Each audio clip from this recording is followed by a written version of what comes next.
here we are, bottom of the Smash Mountain, and today I'm so pleased to be joined by someone who has been involved with Smash for a little while and has made videos in the past, is an active competitor. We have Ninji here. Ninji, how you doing? I'm good. How are you, Cypher? Yes, I'm doing very well. Thank you for asking. Part of the reason why we are here talking now is we have a mutual connection and turn down for Walt, who told me you were an inspiration to him starting his own YouTube channel. So I asked Walt before I interviewed well, before we started recording. Right, I said, Walt, what would you recommend a video that Ninji made? And he said Harmony. So I went back and watched that video. It's a combo video, bunch of different clips, and I can't believe that something like that was made like as long ago as it was. It seemed to be something that I could definitely not see an entire style that Walt has copied to a T or anything like that. It's just I would have expected to see something like that more recently, but here you were. You were doing this a very long time ago. I think at least 7 years ago now, right? Yeah. Um, and a little bit on Walt. He always says like the inspiration thing, but I think he's an inspiration to a lot of people. It's always really humbling hearing those words from him because he brings it up a lot and he makes sure I'm not like fading into irrelevancy every single time my name comes up. So I really appreciate him for that. I wish I could have the motivation to make content the same kind of energy that he has with the content creation game, but yeah, and as far as Harmony goes, yeah, I made that back in 2014. It was one of my like really first big videos that I made in the Smash community. I have a pretty interesting background, which we can get into as this progresses, but yeah, I made that video. In a lot of ways, I think a lot of people got a lot of inspiration from it. I know a lot of people were messaging me back in the day that are now like today content creators that are pretty active. I can't think of any off the top of my head. Some of the ones that come to mind were like Dare to Shine back in the day. There was this one guy that made a Falcon combo video that I'm forgetting his name, but there were a couple people that used to reach out to me all the time during that like kind of era of content creation. Just being like, "How do you do that? How do you do that?" And I was like, "I use After Effects."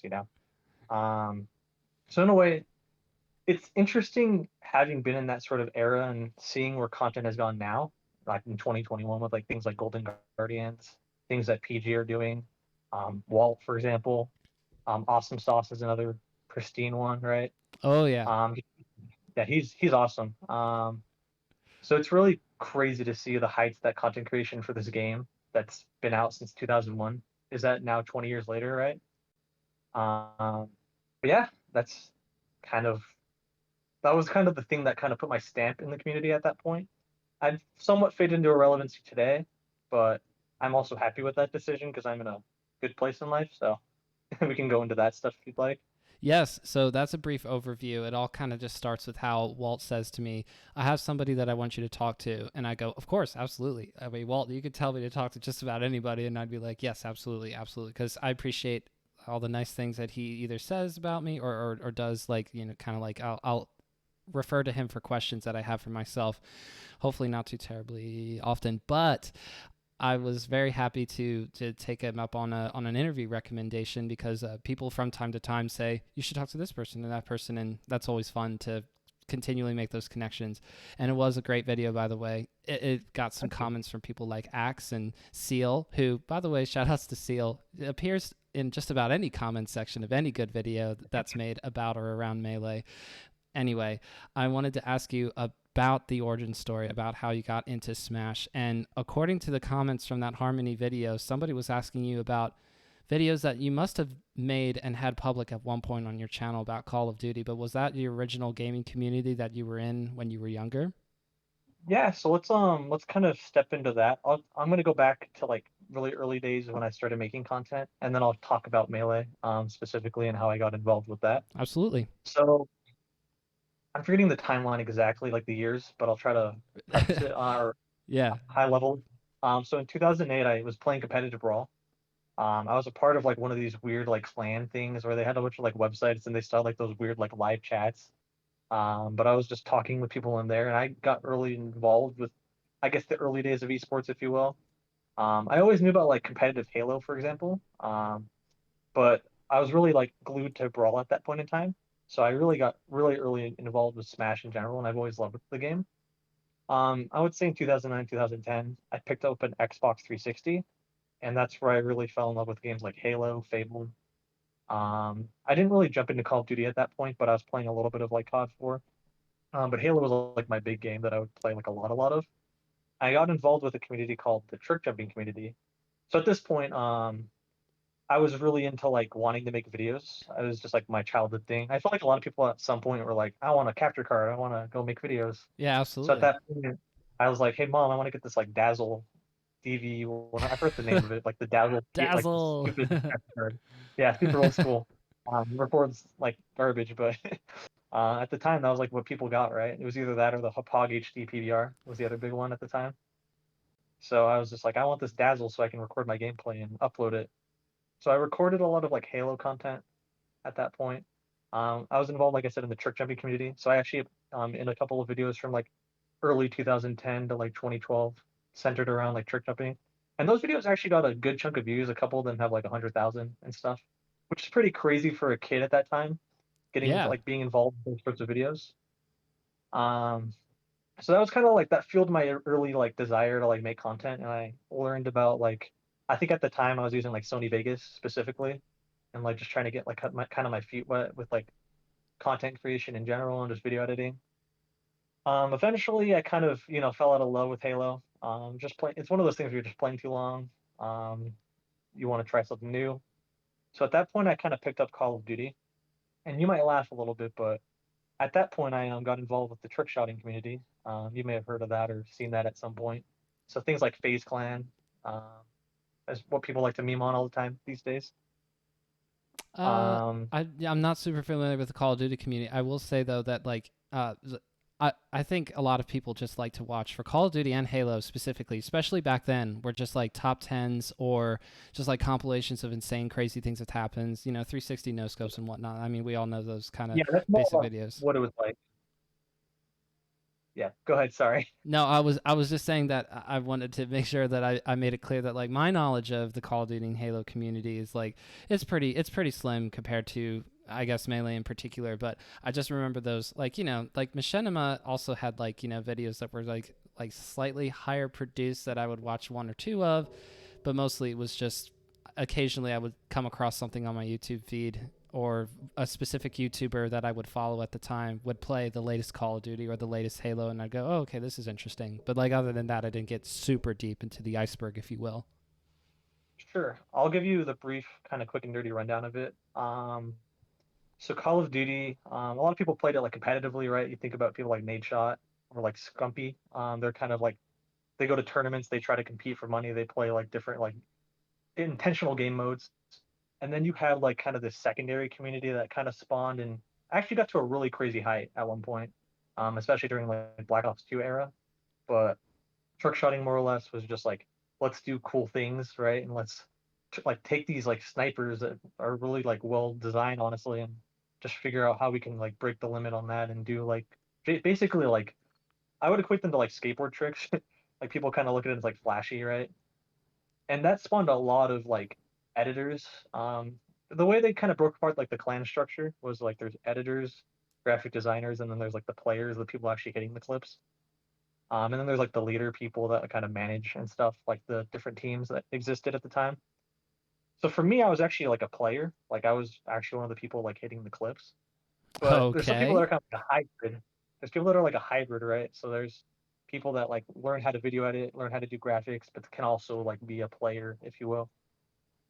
So I kind of did all three. Throughout high school, I was learning like video production. I also took some graphic design. But on the side, when I was playing COD, is where I actually learned like all of my skills. And you have these people that are like very talented editors that are just like at your disposal. So I was able to just like ask them questions about like After Effects, just kind of get my feet wet on like that program and just like figure out how that works. And that's really where I established my foundation and my video editing skills. And I've been doing that like since like early 2012 till now.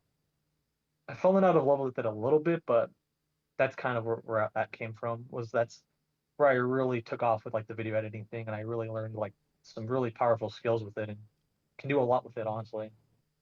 Um, so now let's go to the present, where I am now.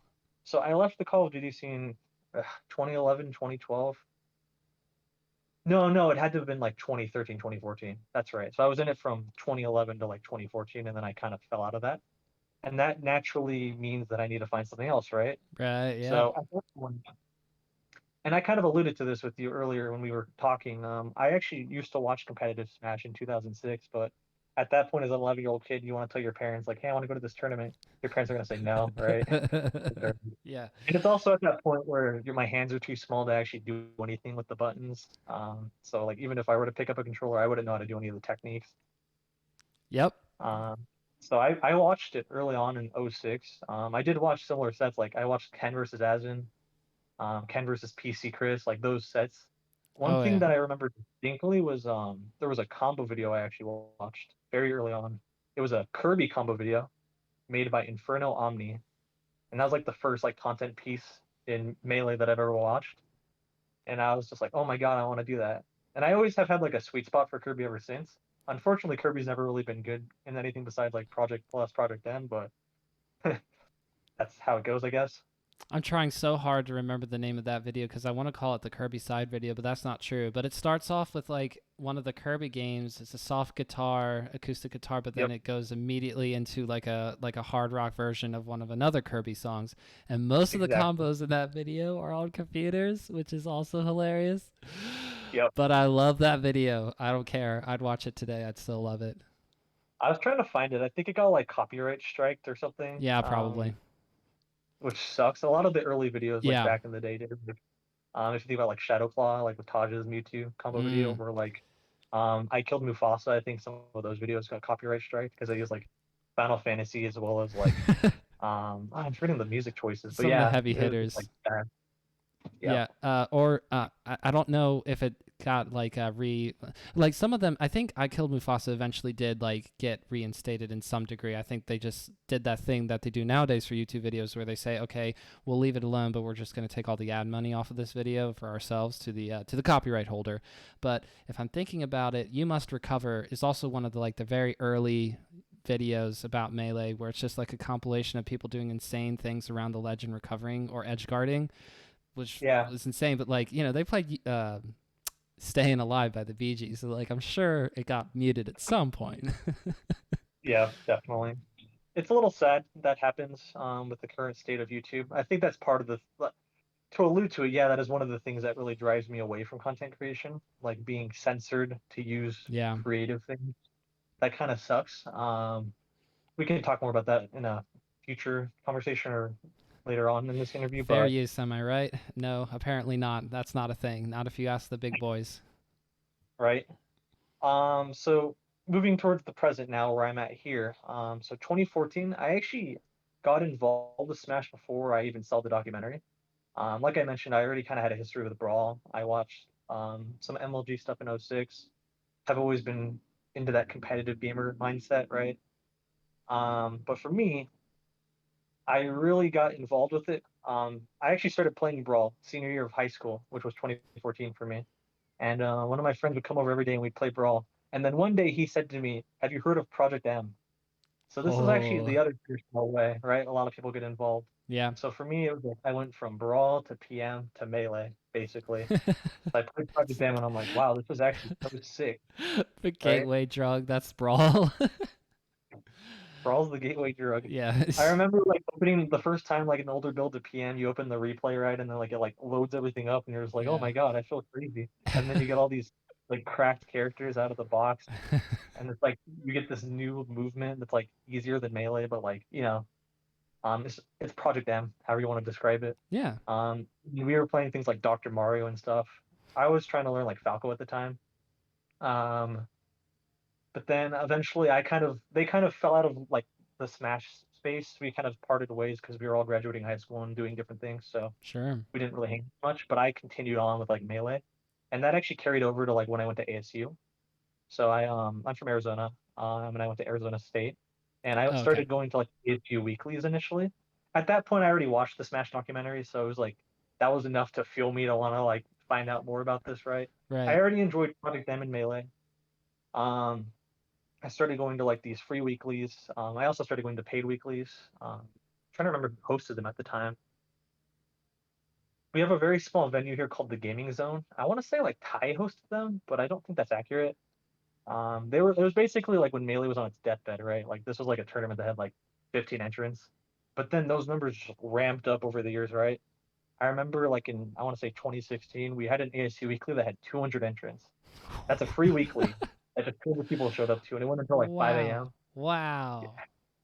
it was sick. I actually got like second at the tournament, by the way. I was really hyped about it. Ooh, no, that's oh wow. Hey, hey, out of 200 plus people, we take those. That's awesome. Yeah, I was just like, that's sick. But obviously, in my mind, I was like, there's no heavy hitters, so it was like feudal, and it was also a free bracket, so it was also, I mean, we still not take real. those. We do take those, but Yeah, I mean, don't you think um, I would be trying to? Sorry, you go ahead. yeah. So I was just gonna say, I started playing competitively, but I was also like interested in getting into content creation. So I started watching a lot of combo videos again. I used to watch a lot of like Halo and like CoD montages, right? So I Hmm. kind of know the formula to success, if you will. But Yeah. I was watching like what kind of existed in this kind of modern era of Melee, or like at the time of 2014, that's sort of modern. Hmm. The one video I watched all the time that I distinctly remember was the combo video called "The Game Is Not Over," which is basically a celebration of like the game kind of existing for 10 years. Like it's still around, people still play it. Um, they made the game is not over too. That was like the 15-year anniversary, I believe. But the one for like the 10-year anniversary, that was the one that I used to watch all the time. And I actually I like took like mental notes in my head, like what is this video doing that like makes me really enjoy it? And like I kind of was thinking about like how what I used to do for my like COD stuff. We do some pretty advanced like video effects stuff, right? But then something that people always complain about with video production is like over editing something. Oh So like yeah. putting big like effects on top of something, right? So I was trying to think to myself, how can I combine these kind of two universes where we have melee combos which kind of speak for themselves? Like you watch the clip and you're like, wow, that's very impressive. Like the gameplay is sick. But then you also take the sort of visual side of it and you try to like mash those two things together to make like the perfect universe of things, right? Yeah. So for me, it was like I was taking kind of mental notes on the game is not over, and I saw like, wow, this is actually like there's some pretty cool effects like kind of sprinkled in here, but it's not like overbearing to the point where I don't want to watch the video.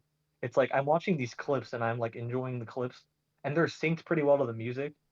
So that was one other thing I really noted, and I was like, yeah, this is like the way this is edited. It's very just like appealing, and it was also like a 15-minute video, but to me it felt like a 5-minute video every time I watched it. And Oh, that was that's one the other mark of thing. a good video. Yeah.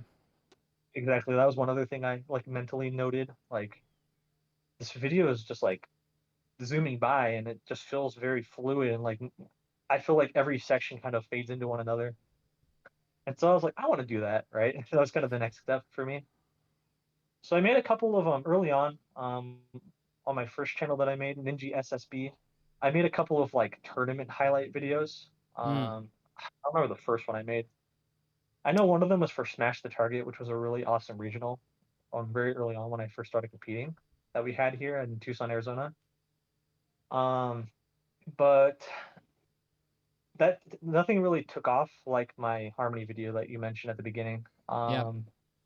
That video got a lot of feedback from a lot of like popular figureheads in Melee, and it was really cool just like creating something and like getting a lot of that like positive feedback. That's always one of the most satisfying feelings for any content creator, is like you create something and like a majority of the feedback's like just nice stuff, like you did a good job with this, or I really like this part of it, things like that. Just Yeah. they butter you up for sure. Um, So that brings you to the modern content era. I guess other things that I worked on, there was a channel I created briefly called Random Forward Smash, which actually RFS. I'm very proud of. Yeah, RFS. I'm very proud of it because I was able to, with a friend, you may have heard of Mikey or the Cheat. Me and him worked on that channel Friend together. of the program. I've actually had Mikey on. Yep. I actually saw that. That's why I brought it up. Suspiciously, he But didn't mention you. I mean, what do we do with the cheat? You go to BTS and you don't mention Ninji when we were. No, we were talking about Yangling, obviously. Sorry, go ahead. you're fine. No, I love Mikey. I love Nick. Those guys are great. Some of my early best friends in the Smash scene. Mikey's, got his things going on with BTS and he's a commentator. So, and I've somewhat, like I said, I've somewhat faded into irrelevancy and I don't take Melee as seriously anymore. So I'm not offended whatsoever. But Me and Mikey worked on RFS. I was very proud of it because within like 3 months, it got like almost 2,000 subscribers, which is I think is pretty impressive for like Yeah, this community. that's good growth. Um, I wish I kind of was committed to that, like consistency, making sure you're uploading like every week or whatever, or every couple days. Yeah. But to me, as a coach, at the time, it was really hard to meet that schedule. And I was just going through a lot of stress, right? So I was like, I can't really do this. I'll give up on this channel for now. So that's where I'm at, and I haven't really created content since. I create small pieces like trailers for tournaments, or in the case of making campaign, I created that video like a couple months back.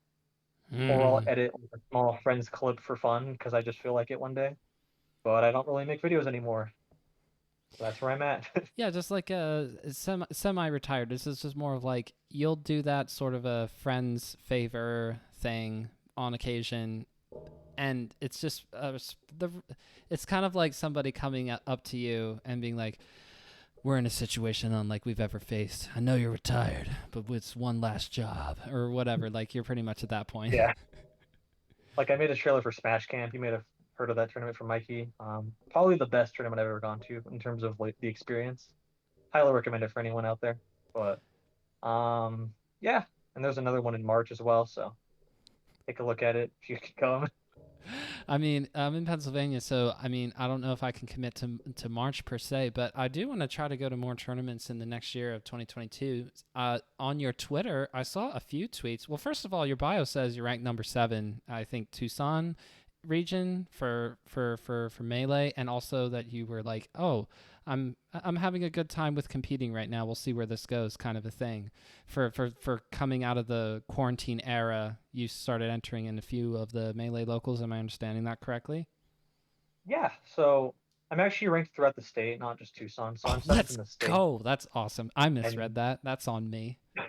that's okay. I'm also from the Phoenix area, so not Tucson, but a lot of those guys are awesome, and I love them. Most of them moved to Seattle, so I'm not going to see them anymore, unfortunately. But Oh, yeah, Phoenix area. So what's funny about the past season we just had, because the quarter just ended, right, and we do quarterly PRs. We didn't really do it throughout COVID, but this most recent quarter, since in-person tournaments opened up again, we started doing rankings again.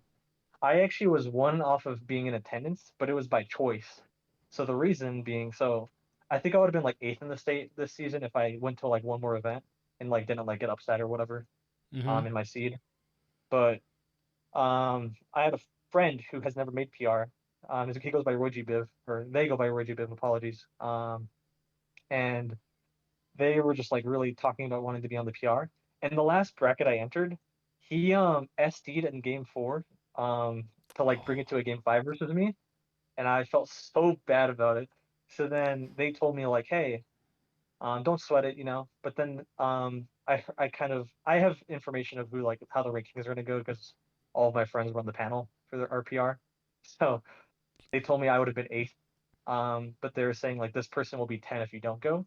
And then I said, cool, I'm not gonna go then Ooh, because I wanted wow. them to be on the field for the first time. But wait, hold on. Is this hidden information? You do know we're recording right now. Like Roji Biv is like knows this already. I literally messaged them and said, hey, I'm not gonna go because I want you to be number 10. I straight up told them. That's awesome. I'm sure. Well, I mean, hey, I'm sure anybody would.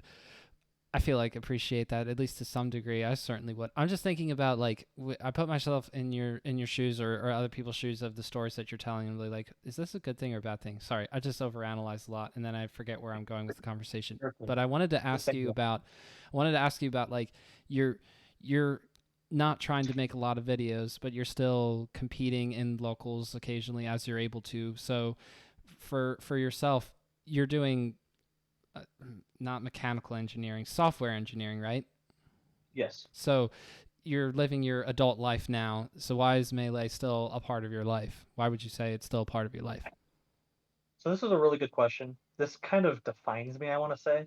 So I recently, very recently started competing again. I did compete for a short stint in 2019, specifically to get ranked and just kind of, have some sort of distraction in my life at that point.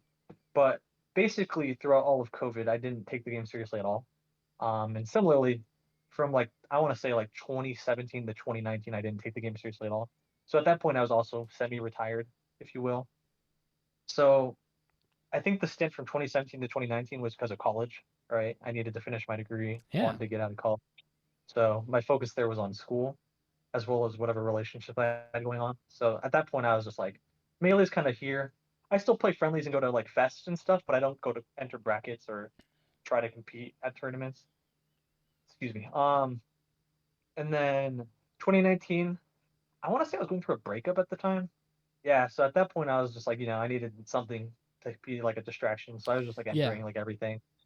And then hilariously, I got ranked that season, right? Because I put all my focus into that instead. Um, and then I kind of took a break through COVID. I was still like, going to fests. So a lot of my really close friends, they're all like either former PR or current PR people. So I get really good practice regardless of going to tournaments, which kind of sucks for our scene in general, because that's how it is for like all of us. Like we're all just kind of like we're all playing each other. We're all the ranked players in the state. None of us really have motivation to go to events anymore. We're all growing up. Like we're all like in our or like mid or late 20s now, right? So it's like going to a tournament's kind of a thing of the past because it's like it's hard to dedicate that much time in a day now with your Yeah. adult life and like the priorities and responsibilities you have now. So I think that's where a lot of my friend groups kind of gone. The only people that I can think of from my group of friends that still go to events pretty actively are like Nick Yingling and Mikey, and that's it. Yeah.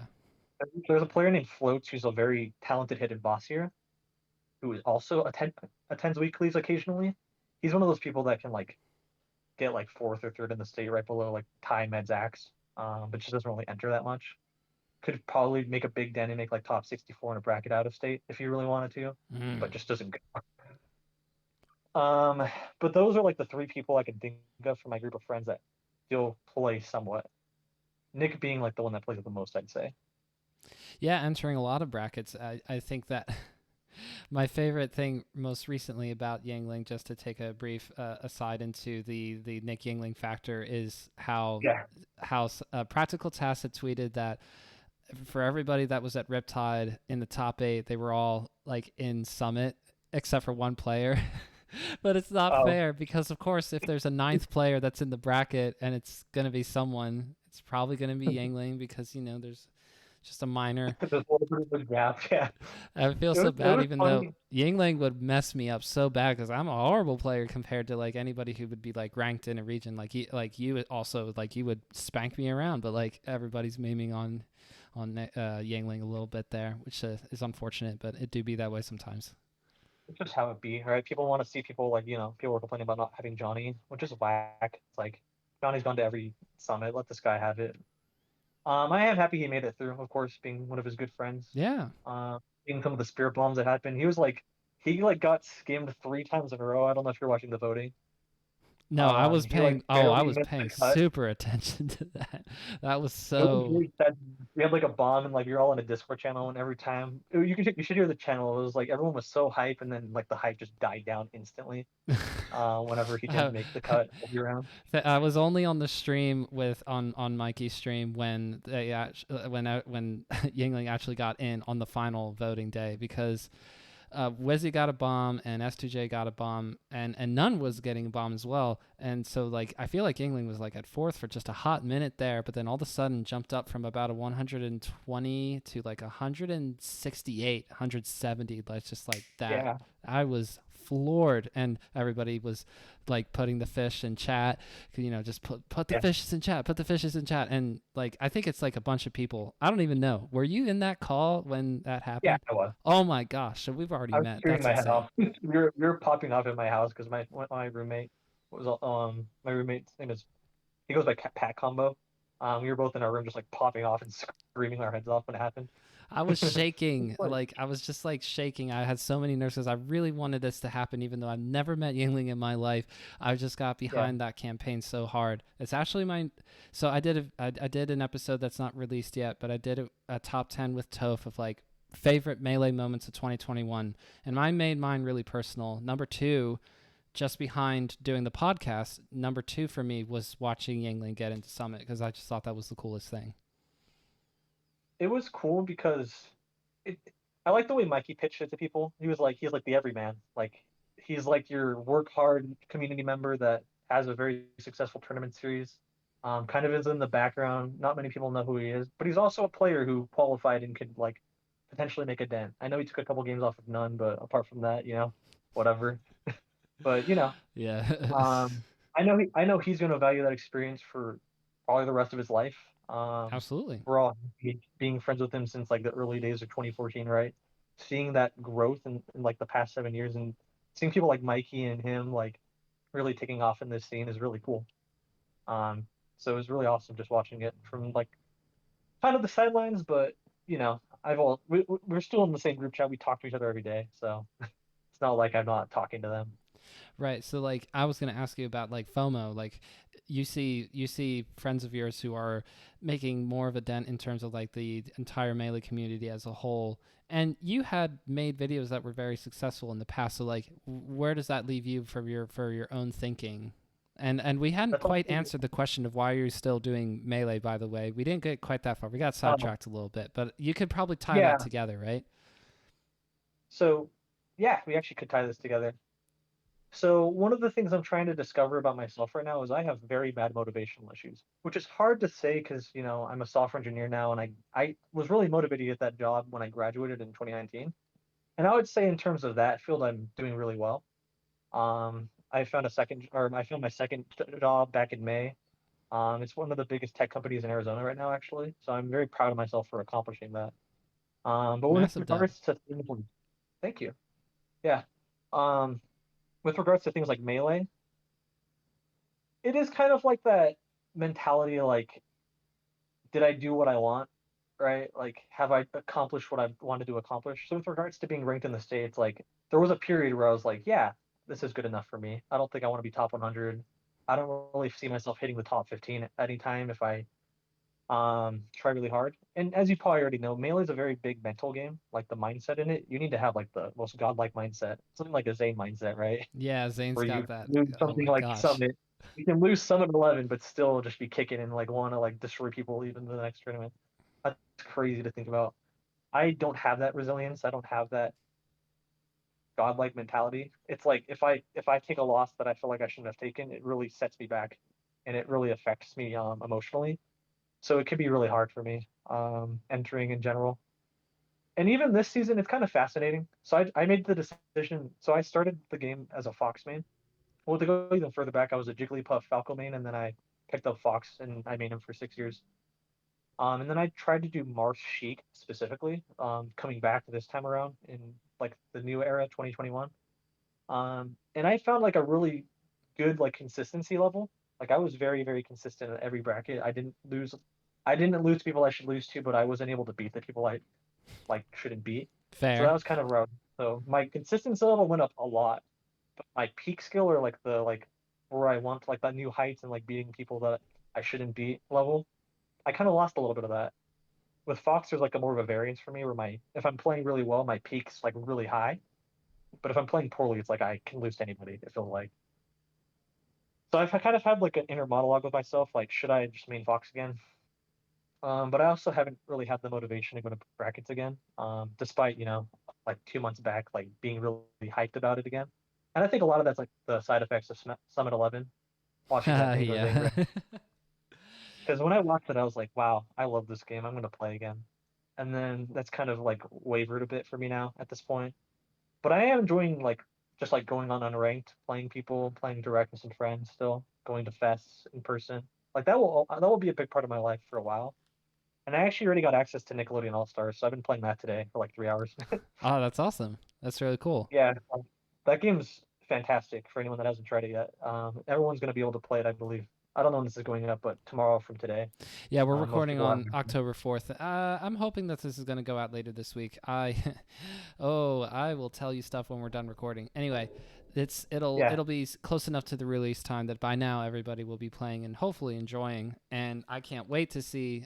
I'm surprised I haven't seen this, by the way. We can talk about this, even though it'll be like behind the times, quote unquote. But like, you know how when every new Smash game comes out or a new patch or new whatever, within hours, somebody will post a busted clip and go, well, this obviously isn't going to work. Like I yeah, remember very specifically like well actually it was in an invitational for ultimate. MK Leo did the thing with Bayonetta and everybody was going, oh no, not again. And then for another thing, I saw a Meta Knight combo before ultimate came out and they're like, oh no, we're getting Brawl Meta Knight again. I was like, okay, calm down, calm down. Everyone just hold. Some of the clips people are seeing on Twitter, I don't really think they're representative of the game. Like I know Cody posted one where like powdered toast man like 0 to death somebody from like 0 to 23% and then just died. Nick was actually messaging me like, "Is this real?" And I'm like, "I doubt it. He's not combo DI nor is he survival DI. Like I don't think that would happen in a real match." Um, Yeah, like, it's just like but you'll see busted stuff, but like I think if it's made well, there'll be enough ways to play around. Like that's why Melee's a great game because somehow they accidentally landed on a 20-year meta, just some Mhm, in an 18-month development cycle. That's insane, or 19 months. You get it. mhm.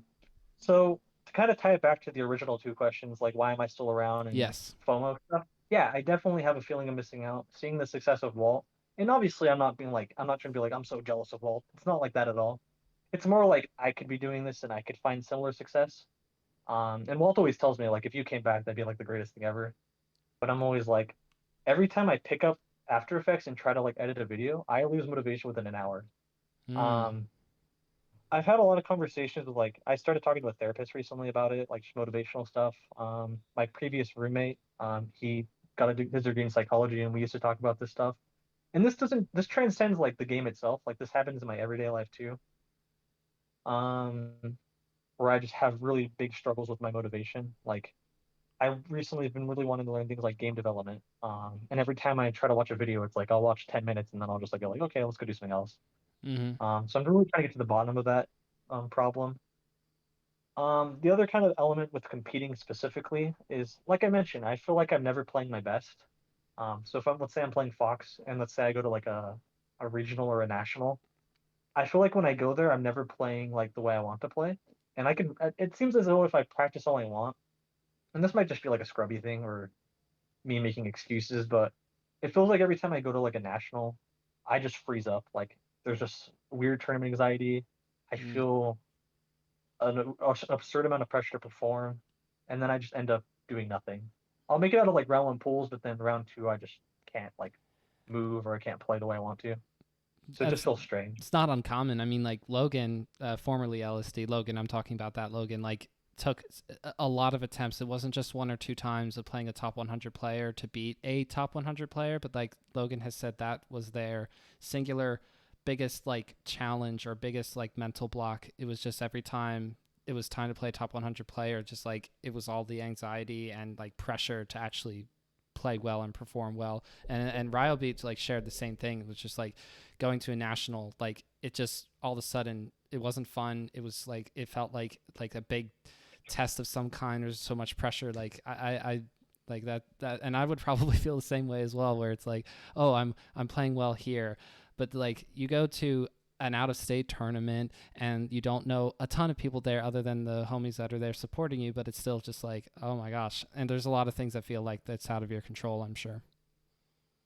It's fascinating because I run into a lot of top players on unranked. It's really weird. I feel like I run into so many. Like I've played people like Cactuar, SFAT. I've actually ran into Logan. I played like a long session with Azel, Oh, that's and cool. like every time I play them, it's like these feel like winnable. Like I feel like I have the capability of being at that level if I just give it my all, right? But then you put yourself in that real setting, and then everything just kind of changes. And obviously it's a friendly, so you can't hold it with like the greatest of Right. weight, Hmm. but it's still like an indicator like can I keep up? Can I do the things that these top 15, top 20, top 100 players in general are doing? And I feel like the answer is yes. Um, with more practice, more commitment, more like just hitting that consistency. Um, like kind of breaking. I like the way Kadoran puts it. I was doing coaching with Kadoran, and he basically said like you need to have like a beginner's mindset. Like second you start thinking that you're like the shit, like your ego starts taking off, that's when you're gonna really fall short and you're not gonna like grow because you're just gonna sit here and keep thinking like, why are these people doing this? Like, why are like I'm better than this guy. I shouldn't lose to this guy. When you start thinking that way, that's when you start really failing or losing in the game. Um, And those are things that I certainly struggle with in general. If I had to Um, like talk about for like motivation for myself, it would be such a weird thing. I could not be bothered to do school when I was like all throughout school. I think I got tired of school after third grade or something. I was just going, I don't understand yeah, the point of this. I know how to read and write. This is ridiculous. What is this math thing? Who's ever going to use math? Even at like 2005, and I'm 10 years old at that time. I'm going, these computers are only going to get more computery. Like, who needs to know math? I have no interest in learning math whatsoever. So, like, I could not be bothered to do school. But then the first day that I worked like a shift where I was being paid money to do that, I found that much more enjoyable. I had so much yeah, fun. I could hardly notice any of the depressed older coworkers around me. I was just like, oh, this is great. And they're all just going like, give it a few months, or afterwards it was give it a few more years. And I still like working.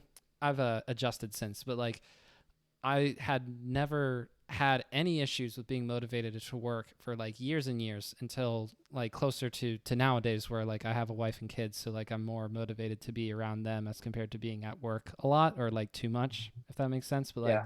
it's such a weird thing. School on the one hand like is is work, but yet somehow because I'm not being paid to do it, I don't know. So like that's a whole thing. And then being motivated to play Melee for me, I don't often play the game, or at least not as much as I would like to. And usually it's because of how slow this laptop is. Hope to get a computer sometime in the next year, but it's doable because of Diet Melee. So shout outs to Ham Yojo and the entire Diet Melee team. It makes it possible to play on Slippy for me, but I still just like go, I think I'd rather spend several hours working on a podcast than play Melee, strangely enough. Or at least that's how it is for me most of the time. Um, I feel like I didn't really nail your like FOMO question, so I'm gonna try again on that. Um, for me, it's like, yeah, there's definitely a layer of motivation affecting that. Like, there's times where I'm like, I'm gonna make like my like magnum opus combo video, like make the next best thing. And Mm, I constantly think of ideas for it, right? Like, here's the music I want to use, here's like some of the combos I want to use, here's some effects that I've really thought about and like would love to implement. Um, it's like kind of like what I said. Like, I pick up After Effects, I edit for like 30 minutes to an hour, and then the magic's gone. It's just like I don't want to. And to kind of pinpoint that, and my previous roommate gave me a really good like quote. He said, "You don't really find motivation, you find purpose." And that actually really resonated with me at that point in my life because it was like I had just graduated college. I felt like my purpose wasn't really here. I also wasn't really actively playing Melee. I was playing more of like friendlies for fun with my group of friends, right? Um, but for me, it was like maybe he's right. Maybe that ship has sailed. Maybe it's time to go on to something else. And evidently, I now am a software engineer, and I've been doing this for about 2 years now after college, and I really enjoy it. I feel like I'm learning a really marketable skill. You make a dumb amount of money in this field. I feel like I can create anything I want. It also aids lends well into kind of my next what I think my next passion is, which is like I mentioned, game development. I don't want to per se build a game, but I want to like teach it, or I want to like be an educator of game development. Some of the oh, that's channels that cool. I watch that are big inspirations for me are like Mark Rober. You may have heard of him. He's a really big YouTuber. I don't think Another so. channel that I watch, yeah, I can go over what they do. But the other one I watch a lot of is like Danny, Dani. He makes a lot of just like game development videos. So Mark Rober's a scientific YouTuber. He used to work for NASA and Apple, but then he Oh, went to YouTube full time. He works with people like Mr. Beast. You probably heard of that channel. yeah, no, I've heard of Mr. Beast. So Yeah. Yep. he does a bunch of like science experiments basically, but turns it into like an edutainment style video. So it's like educational, but it's like very very entertaining. Yeah, that's And I cool. That's think those cool. videos are dope. Like I think those videos are so sick because you get to learn this really really complex scalar idea, right? But then they make it really digestible, really easy to watch, and it's kind of that same effect. Like it's a like a 20-minute video, but it feels like it was like 3 minutes, just because of how it was paced and how well it was like created. That's awesome. Same sort of effect. Um, and Danny, he's just like a game developer, like in college, who makes like gaming videos. But he's like he makes a bunch of like meme stuff, and it's just really funny to me. I don't know. Um, he makes it very approachable as well. And he focused more specifically on like the development side of it. He does like sort of things like he rebuilt Among Us, but as a 3D game. Like I thought that was one of his videos. Oh, He also does that sort of same style of like edutainment. And I've told my girlfriend, my current girlfriend, like, hey, I think my passion's like education. So my current job that I work at is an educational tech place. So I'm working in the educational sector. But in general, I want to like be an educator. I want to teach people things. I don't think I want to hit the like professor or high school teacher status or anything like that, but I definitely want to like take the skills that I'm learning and then like basically regurgitate them back out to the world so people can learn them in an easier way. Because that's definitely something I really struggled with in college was I studied computer science, right? And like I felt like I learned nothing in my like actual classes. I had to teach myself everything. ha, And oh I want man. to be a resource for people. I'd love to be a resource for people. Whew. Well, I'm glad that you're So at in a least way, willing to consult with Wald on like content creation and such, right? I mean, I'm sure that's a yeah. big reason why he likes to just look you up sometimes and make sure that, well, first of all, hey, how you doing? But also like, so I have questions. Or maybe at first it He's was like that. he's a big inspiration for me. Not just I know he says the same thing to me. Like I wish you'd come back. I wish you'd play. I wish you'd make more content. I wish you'd do stuff. But it's really awesome seeing like where he's taken his content game because he went from like like the combo video sort of style. Yeah. Now he's making these massive documentaries that take so much time out of his day. And then I'm like, why are you inspired by me, man? You're making these crazy videos that like I remember watching the Abate versus S2J documentary, and I was like, dude, I have chills. This is sick. It's a Like, great I just video. watched this. How are you inspired by me? I didn't do anything to make you create this. You did this all on your own. So, in a way, I love Walt for that. He makes me feel very happy about like the kind of mark that I've left. Yeah, sure. Like, I don't have the following that I might want, but it's all it's not like real like enjoyment. It's kind of like fake to me Yeah. because I had that. I already had my time in like the limelight as like a top player in Call of Duty. I guess we didn't really go into that, but I was in a really big team called Soar Sniping or Soar Gaming, and they have like 800,000 subs and stuff. I was in that team for a bit, so I Ooh, had like that exposure to like being a popular player, you were and gaming. it was really hollow. Like you think that you'd be really happy, but the reality is like all of your problems don't just fade away. Oh Like yeah, you're yeah, I'm sure. a happy person just because you have 20,000 followers on Twitter. It might make you like feel like satisfied because you have this fan base, sure, but true happiness kind of comes from the inside, in my opinion. So I have another to question me, about your video creating process right now. When you spend like 30 or so minutes in After Effects like working on something, are you working on one specific thing and chip away at it, or do you keep trying to make a new concept in your mind translate to the screen? I kind of have that perfectionist issue. So I'll like open After Effects, I'll try to do something, but I'll be like, this isn't exactly right. This isn't exactly what I'm looking for. And then I'll try it and beat at it for like 30 minutes. And then I'll lose all of my motivation because it's like, oh, I don't want to do this anymore. This is too like tiresome. Which I don't know where that exactly stems from, but my process is generally like I'll take a clip and I'll focus on like one specific piece of footage. Uh huh. Yeah, I don't like just like dump everything into one spot and then be like, how can I rearrange these puzzle pieces? It's more like I go one at a time and then I think about what kind of effects or what kind of like syncs I want to add to the music to make it feel like give it kind of a feeling, you know? Yeah, yeah, So yeah. it's not just Marth doing it down here, it's like Marth doing it down here to the beat, you know? Yeah, and I But think that something that's really impressive with like more modern combo videos is that some of them like try to tell a story as well. Like that's insane to me. Like it's already hard enough to like find everything, to put it together properly, to sync it to music or however you want to do it. After Effects, this, that, and the third. Now you want to tell a story. Like what's going on? How many yeah, things do you have time to do? It's a lot of pressure. that's actually cool. Because that's kind of like the thing I was going for my magnum opus combo video. Um, I'll leak the name because I don't really care. I was gonna call it ethos, which kind of means like culture or like like values. And I was thinking about like just like there's a big culture that's developed from Smash. I feel and like there's everyone when they think about like popular players in our scene, they have a very big personalities. You think of like a Scar or a Mango, Yeah. you can think of like an Hbox, a Leffen, right? Those people they exceed like the game itself. People know those people outside of Smash. Yeah. Um, so similarly, I feel like our scene as a whole. I was going for like a theme of like I feel like our scene as a whole like really transcends just like this one genre of game, this one game in general. Um, so I wanted to kind of base some sort of comedy video off of that and really just drive the point home. And this was during like that whole like banned against Nintendo thing too, because we like created this scene basically from nothing, right? This was like around the time the new documentary came out. I want to say it was December of last year. I'm forgetting the timelines, but yeah. Yeah, you mean Uh, Samox's new documentary. yeah, metagame. Yeah, yeah, yeah. This was the end of 2020.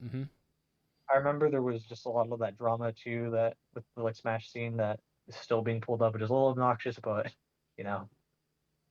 Um, but yeah, that's my story in a nutshell. Like I went from being a pro COD gamer kid to like going into melee, struggling with motivation and mindset stuff, so drifting away from the scene in a way. Content creation, definitely have a feeling of missing out, but I think I've made the right choices in life, and I'm happy with where I'm at today. It's a I big don't really deal. look at like Mikey, Nick. Well, I don't really look at them and think, "Wow, that could have been me." I don't really feel that way. I'm happy for them. Um, I'm happy with where I'm at. I do sometimes think, should I come back and make content? I have that thought consistently, but I know deep down, if I even try to make a video, my body won't let me. So I just happily let it pass by, and I just work my 9 to 5. I've been going to the gym. I might go to some tournaments. I'm actually going to main stage as well as Genesis. Oh, So that's cool. That's awesome. I'm going for main stage for Nickelodeon though. Oh, okay. Yeah, well, I hope to see who have you been playing today? I I really like Aang and I really like SpongeBob. Oh, They that's really cool. resonate. Isn't I that think just a that the fun best thing to character in the say? It's game. 2021. Yeah, Aang just like really resonates with me in a platform fighter. It's like, wow, that's cool. That's a great show, Yeah. obviously. My top three for the game right now are Cat Dog, April O'Neil, and probably Oblina actually. After playing through all the characters, Hmm. Armando is actually playing Oblina like mapping zero to death combos already. Apparently, he found a couple according to my roommate. So I'm very interested to see if this game has longevity. I hope it does. I really enjoy what I've played so far. I think that a lot of people will like it too. I think the first like hour was just like spamming, and then like now you kind of see like the formula of success, and you're like, wow, this Yeah. game's actually pretty like. There's so many gameplay factors that this game has that are just like nuts. So I'm really looking forward to everyone getting to play it tomorrow. Today's October 4th, like we said. And then I'm looking forward to see what it looks like at main stage because by then they'll be like everybody will play it for a little while here. And yeah, some people will pull away to play the new character that gets dropped for Ultimate. I guess the last. I'm assuming that it's going to happen this month. If it's not tomorrow, because that's when the new character is going to be revealed for Ultimate. If it's not dropped at the same day, then it's probably going to happen sometime this month or the beginning of next month at the very latest. That's the typical formula, if I recall correctly. All that to say, it does, hopefully Nickelodeon All Star Brawl will sort of like kind of like lay that by the wayside at least a little bit in anticipation of main stage, especially because there's going to be a bracket for it, and Ultimate's already there. Nickelodeon All Star Brawl is just like a straight up new game, so I'm hoping that is a big part of why people play it for at least until a big kind of high profile tournament like main stage, and we see something crazy Yeah. happen, and then more people start playing the game. This game is crazy too. So I have like my friend group from Call of Duty that I'm still in touch with, and like they're talking about this game, and we've been friends with each other for like 9 years now, and they're like super excited about the game, and they don't even play Melee, they don't play Smash, but they're gonna be playing this game with me tomorrow, and I find that so crazy that our game can transcend scenes like that, and like these people that kind of like they're not really involved in the scene whatsoever. They still spectate and they're still watching in the shadows. I find that Lurking. so crazy about the game. Yeah, they're always lurking, but it's just crazy that and these are people that are like, like they were top pro gamers in like 2012 and they're still like just like spectators of our game.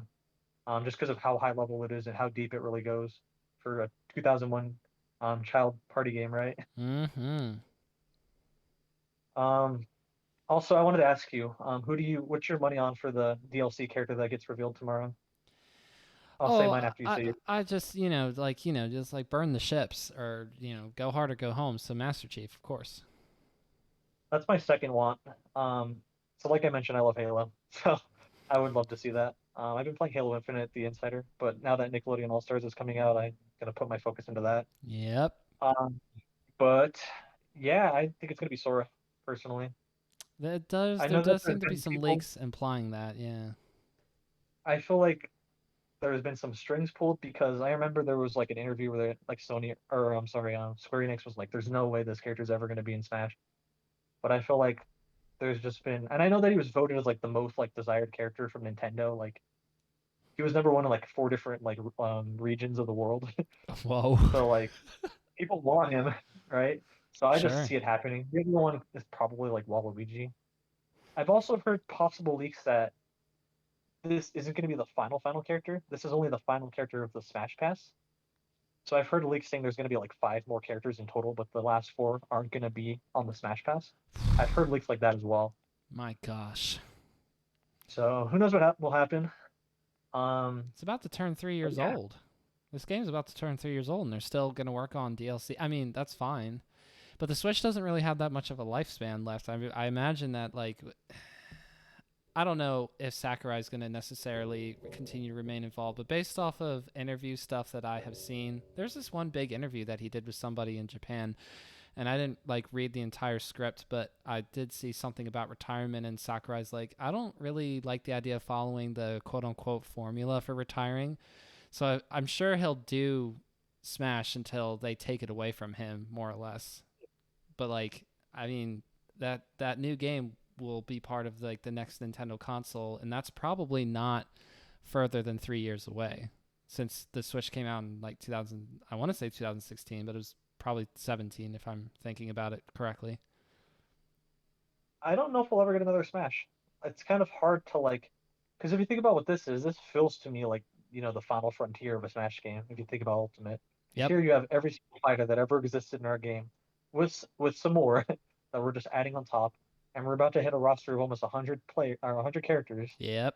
It's nuts. Like, how are you gonna one up that in like the next iteration of this? I'll tell you how. I'll tell you how. You'll finally put Sector Z into this game as a stage, you cowards. I don't care about Corneria. It's too small. Sector Z from 64, where it's a massive stage, like the Great Fox or whatever it's called. It's like so huge, such a fun level, but they never put it into any Smash games other than 64, and that hurts my feelings. It really does.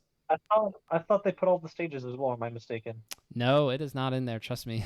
I still check just because I yearn for it, but it's not there. It's the only 64 stage in Ultimate that's missing. They put in, Hyrule Castle, the 64 Peaches Castle, and the Congo Jungle level. All that. That's all there except for Sector Z. That's crazy. I mean, you're telling me. I know. Maybe R.I.P. maybe they were disappointed in that level. Looking back, maybe they were for some reason. I'll just have to play the other 300 plus variations and stages. It's okay. I'll get over myself. All of the modded copies of Smash that have that stage involved in it. Oh, you know what? That's the other thing. They didn't put the Ganondorf, like the boss level stage, in as a playable stage. That's a Yeah, super cool stage. There's a reason why they use it in a lot of the intro graphics for Ultimate, and then they take it away from us, the gamers. I mean, I think I was on fuck Nintendo when that happened, when I realized I couldn't unlock that stage. Maybe. No, I'm kidding. I that was is. probably on that train earlier, but you get it. Well, Nintendo definitely needs to get their act together in more ways than one. Oh, For yeah, sure. so many ways. So many ways. It's interesting because you'll see all of the debate and like banter about it on Twitter, and then I decide I don't want to engage in any of this because I don't like using social media in that way. So I'm just like, I'll just kind of watch you guys complain about this and be on the fuck Nintendo ship. Sure. Yeah, normally that's not the verbiage I like to use, but it's just I think that an appropriate response to somebody going to all lengths to stop you from playing a game that is no longer buyable, or sorry, you can't buy it even if you wanted to, like to be stopped from doing that for more or less control like that. It just Yeah. sparks a lot of feelings for sure. It makes no sense to me. This kind of ties into that copyright thing I was telling you about, where people Mm. ban stuff. It's like you're not losing much Oh, tell him, letting me use Ninji. it. Tell him. Frustrating. It's like, why can't I use your music in my video? You're actually gaining, if anything, as a result of me. I'm gaining very little by comparison, Hmm. unless I'm like a 50 million YouTuber, which I'm not. How many people were asking you for the songs from your Harmony combo video? I was seeing the comments. Any, As many people saying, I need to know what songs were used, there were also people saying, I didn't dig the music. But that's fine because they were actually hearing it and digesting it in their brains. right? So, in other words, like, obviously, there's only so many times you can use Thunderstruck by AC/DC because that's kind of getting Yeah. worn a little bit thin. But come on, you gotta No. acknowledge fair use. What happened to that word or phrase? Anyway, It's that's how I feel about it because too. it's blended to Twitch too, right? Like all of the NDA, like Twitch stuff where people will literally, or not NDA, what is the word I'm thinking of? DMCA. DMCA. Yes, NDA is the one where you can't talk about something. Yeah. But all of the DMCA stuff with like Twitch where people literally can't stream just like whatever music they want to listen to. That's crazy to me. Like your stream's like your own personal hangout spot and you're not allowed to listen to the music that you like. That's absolutely bonkers in my head What thinking about about it. these games that are made nowadays where it's like streamer mode where you basically have no music in so that you don't get in trouble for your stream. Like the gamers are like, here, the developers say, here, let's give you a version of the games that you can play safely on stream. And it's like, why are you doing that? Why Like can't you if I just want to play Game Park 3 on my stream, I'm going to play it with the beautiful music. It's insane. The other character, Yeah. by the way, you just said Kingdom Hearts. That reminds me of the Sora thing. The other character that I would want to see would be Goku, just because that's another meme Yeah. character pick. Like they're not going to put in Gino, that's or Waluigi, but Goku, sure, why not? Just do it. Like screw. Throw them in there. People would go absolutely ballistic if that happened. Like, obviously, there'd be the camp people that'd be like, "Oh, that's right." But there's the people that like would just be like, "Did this really just happen?" You know, Yep, I would be on the "Did this really just happen" camp for sure. even still, like even still, I'll be happy to retweet as many Vigilante Blade tweets as I need to, where Vigilante Blade says, "Hey, let's not forget all the things that Nintendo has done to screw over all of the competitive communities that it refuses to foster." I'll retweet those the same day that somebody like Goku gets dropped. Don't worry, fellas. I'm gonna vent. I know we're coming close on time here, but I want to vent. It is very frustrating that the tournament organizers that were running the most recent tournaments got gypped so hard with Project Plus the way they did, with how soon their events were about to happen. That is absolute BS. When I saw those things, I was pretty livid, and I think that's the thing that really put me on the fuck Nintendo train at the moment. It's weird growing up being a Nintendo kid, right? And now you're Yeah, kind of on the backwards side. You see the world for what it is as an adult, and you're like, wow, that's very scummy. yeah, And these are like your friend, like you think about like I'll think about like a Nick Ealing or a Mikey, people that are like my close friends that are tournament organizers, and if I saw that happen to them, I would be heartbroken for them. Like yeah. if they were running Smash Camp and Nintendo's like, you can't stream this game at Smash Camp, like that's whack. We're not doing anything to you. You're protecting some like copyright rights that like genuinely don't affect you. Yeah, I mean, in the end, as much as we like to think that we are the bee's knees, we are a drop in the water. I told somebody who's like, just like, oh, I'm gonna get my son like Nintendo stuff for Christmas, and I was like, you shouldn't do that. Nintendo doesn't really care about like a lot of its community, and he's like, what do you mean? And I don't I'm understand. explaining to a 50 some odd year old man why he shouldn't buy stuff for his children. Yeah, Because we are truly a lot smaller than we think we are, and yet Nintendo still chooses to go after us. That's the part that doesn't make sense to me. It's like you're not holding back half of America here. I mean, really, we are talking about a community that's, in actively speaking, probably not more than 20,000 people, yeah.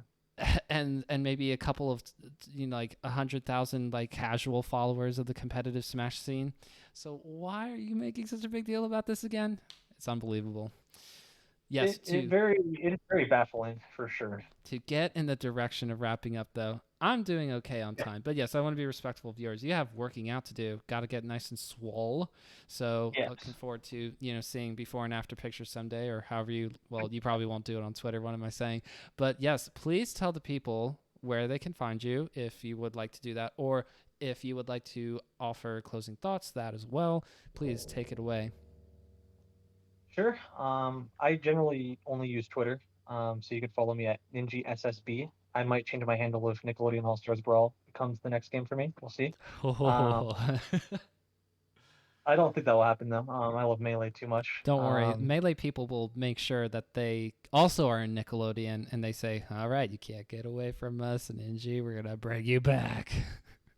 Right. Melee is one of those things where even if you try to retire, they'll always pull you back. A lot of people have said that, and it's very accurate. Um, but no, I've really been enjoying this new game. I do want to give this a shot competitively and see how far I can go. See if I can overcome some of those mental barriers. So we'll definitely go there. But yeah, if you want to follow me, Ninji SSB. If I end up making content again, my channel name is just Ninji. You'll definitely be hearing about it if I do decide to make a new channel out there for any new game or what have you, or if I decide to do the game development teaching stuff. You may hear of me. We'll see. Oh, yeah, that'd be Um, awesome. yeah.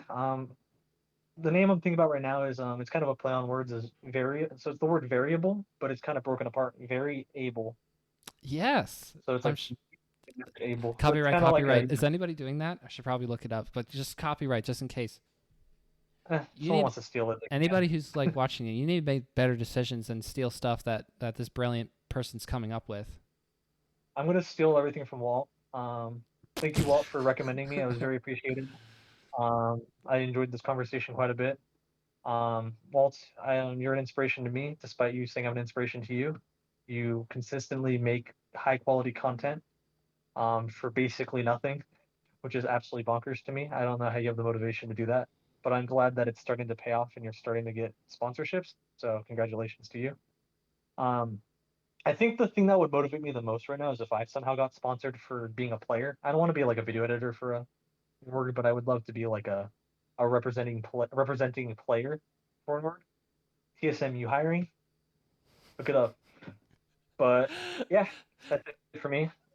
Did you have any closing thoughts?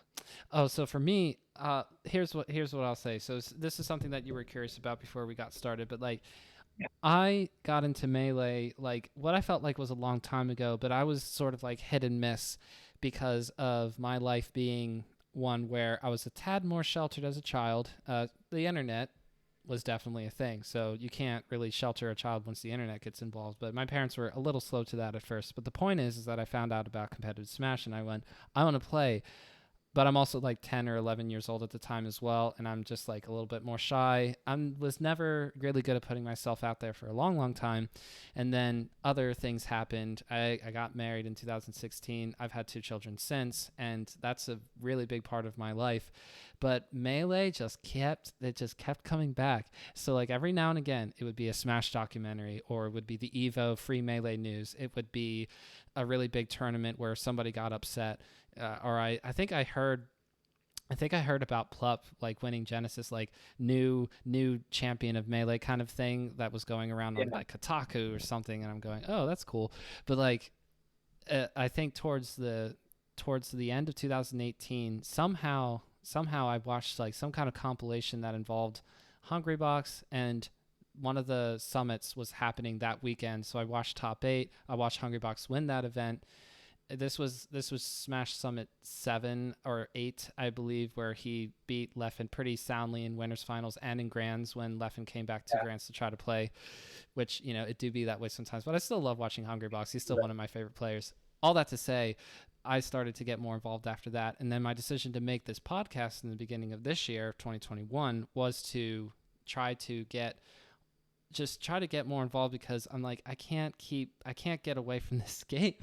I can't get away. I don't even play competitively, and I haven't played like the game in a little while, but I still keep coming back. So I wanted to like try to put myself out there more. And eventually when I started realizing that I could talk to people like yourself, people who either do content around Melee or just participating, who are tournament organizers, who are editors, I've talked to all kinds of people who exist with Melee in their life in the same way that, like, for everybody, there's a common thread where they live their lives, they're doing their own thing, but Melee's still a big part of it, and that's really, really cool to have those conversations. It is crazy. You see some of the more passionate people in our community, and you see what they create and what they're doing, but then you also see the effect it has on not just the community, but just people outside of the community and like people as a whole. And it's nuts how it transcends that layer. And I'm glad that you're here now doing this and putting yourself out there. That's really cool and an awesome story to hear. So thank you for sharing that. Absolutely. And so long live Melee. And I hope to have another conversation with you at some point down the line, especially if you decide to get serious about taking one of your projects that you're currently sitting on and moving forward with it. I'd love to have that conversation with you sometime down the line. But otherwise, Ninji, thank you so much for joining me. Of course, and thank you for having me, Cypher. It was a really nice conversation. I like to talk a lot, so sorry if I talked a lot for you people, but no, I had a great time. You asked some really good questions, some thought provoking questions too. Gonna leave this interview with more than what I started, so thank you so much.